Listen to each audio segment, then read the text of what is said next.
নীলচক্র আসছে আপনার অভিনীত, মানে আপনি দ্বিতীয় সিনেমা মুক্তি পেতে যাচ্ছে নীলচক্র। সিনেমাটি নিয়ে আগের সিনেমার চেয়ে কি প্রত্যাশা বেশি?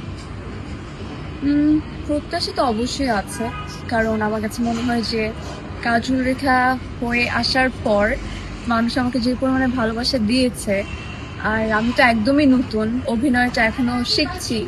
অভিনয় করার চেষ্টা করেছি কাজল রেখায়, চেষ্টা করার পরও যে পরিমাণে ভালোবাসা আমি পেয়েছি, আমার কাছে মনে হয় যে নীলচক্রে আমি আরো ভালোবাসা পাবো। আর গল্পটা এই জেনারেশনের, তো আমার কাছে মনে হয় যে কাজল রেখা যেমন 400 বছর আগে ছিল, গল্পটা অন্যরকম। আবার এটা একদমই এই জেনারেশনের গল্প, খুব ইন্টারেস্টিং একটা গল্প আছে, আর নাম যেহেতু নীলচক্র, তো সবকিছু মিলে দর্শকরা অনেক ভালো।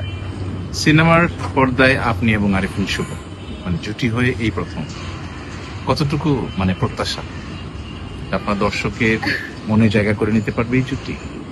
আমার তো মনে হয় অবশ্যই, কারণ আসলে অনেকটা বছর ধরে দেখে আসি শুভ ভাইয়ের কেরিয়ার, উনি যেভাবে বিল্ড আপ করেছে এবং ওনার যে হিউজ পরিমাণ একটা ফ্যান ফলোয়ার আছে, তো আমার কাছে আমি প্রত্যাশা প্রচুর পরিমাণে রাখছি যে ভালো কিছু হতে যাবে, দর্শকরা প্রচুর পছন্দ করবে, এবং আমাদের জুটি যেহেতু নতুন করে দর্শকরা দেখবে হলে গিয়ে, তো আমার কাছে মনে হয় আমাদের জুটিটাকেও দর্শকরা ভীষণ পছন্দ করবে। সবাই যখন আপনাকে সুন্দরী বলে, আপনি এই প্রজন্মের সবচেয়ে সুন্দরী নায়িকা, বিষয়টা আপনাকে কতটুকু আনন্দ দেয়, পুলকিত করে? আনন্দ দেয় তো স্বাভাবিক ব্যাপার, কেউ যদি আমাকে প্রশংসা করে এটা কার না ভালো লাগে, সবারই ভালো লাগে। কিন্তু এটা আসলে আমি বলতে পারবো না যে আমি সব থেকে সুন্দরী নায়িকা কি না, এটা আমার কাছে ওরকম ভাবে আমি আসলে ভাবিনি। কিন্তু দর্শক যদি মনে করে থাকে তারা আমাকে ভালোবাসা দিচ্ছে, এটা বলছে, থ্যাংক ইউ সো মাচ। কিন্তু আরো অনেক আমার চোখে, আমি যদি দর্শকের কাছে গিয়ে আমি যদি ডিসাইড করি, আমি বলবো যে অনেক ভালো ভালো সুন্দর নায়িকা আছে যা আমার চোখে তারাই বেস্ট, এরকম দু একজন আছে, এখন নাম বলবো না। সিনেমার নায়িকা আপনি, নায়িকা হয়েই কাটিয়ে দিবেন জীবন? চেষ্টা করব, চেষ্টা করতে তো দোষ নেই, চেষ্টা করে যাব যত দূর অব্দি কাজ করা যায়, ভালো কাজ পাওয়ার আশায় থাকবো, কারণ চাইলেই তো আমরা ভালো কাজ পাই না, এটা আমাদেরকে অফার করতে হয়, দিন আমরা কাজটা করতে পারি। তো এই তো চেষ্টা চালিয়ে যাবো। বাংলা চক্র ছাড়া না আপাতত কি কাজ নিয়ে প্ল্যান চলছে সামনে? চক্র ছাড়া কোনো কাজ নিয়ে প্ল্যান আছে কিনা সামনে? হ্যাঁ, কাজ নিয়ে প্ল্যান আছে, সামনে আরো কাজ আসছে। তো আমি এখন এই মুহূর্তে বলতে পারছি না, কারণ আমার মানা আছে, আর আমার মনে হয় ঈদটা যাওয়ার পরই অ্যানাউন্সমেন্ট হবে আমার নতুন কাজ। শুধু সিনেমাতেই কাজ করে যাবেন তাই তো?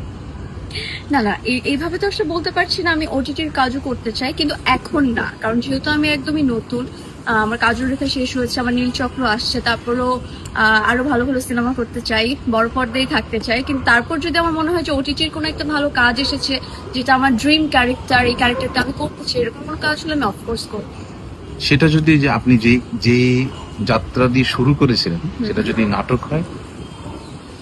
জি আছে, আমি আসলে এখন নাটকটা করতে চাই না, টু বি অনেস্ট, কারণ ছোটবেলা যখন আমি মানে স্টার্ট করেছি আমার মিডিয়াতে কাজ করা, তখন আমি নাটক করেছি, এবং আমার ভালো লাগার জায়গাটা হচ্ছে আমি খুব কম নাটক করেছি, খুবই কম, কিন্তু যদি আমি 6টা নাটক করে থাকি, 6টা এমন মানুষের সাথে নাটক করেছি যেটা আমার আসলে থাকে না যে এরকম একটা ব্যাপার যে আইবো এসে আমি তার সাথে কাজ করতে পারলাম না, এরকম কোনো ব্যাপারটা আমার মধ্যে নেই, কারণ আমি ভালো আমি বিশ্বভার সাথে কাজ করে ফেলেছি, আমি মোশারফ ভাইয়ের সাথে কাজ করে ফেলেছি, এরকম আরো এই মুহূর্তে আমি বলতে পারছি না, মানে এরকম ভালো ব্যক্তিত্বের সাথে আমার কাজ করা হয়েছে। তো যেহেতু আমি বড় পর্দায় এখন চলে এসেছি, আমি ছোট পর্দায় কাজ করতে চাই না। আপনি ভীষণ পটু একজন নৃত্যশিল্পী, নাচটা মিস করেন? নাচটা মিস করি না, কারণ নাচ আমি করি, বাসায় আমি করি, একটা প্র্যাকটিস ওভাবে করা হয় না, কিন্তু নাচের মধ্যে আমি আছি, বছরে 1-2টা প্রোগ্রাম হলেও আমি করি, এই তো।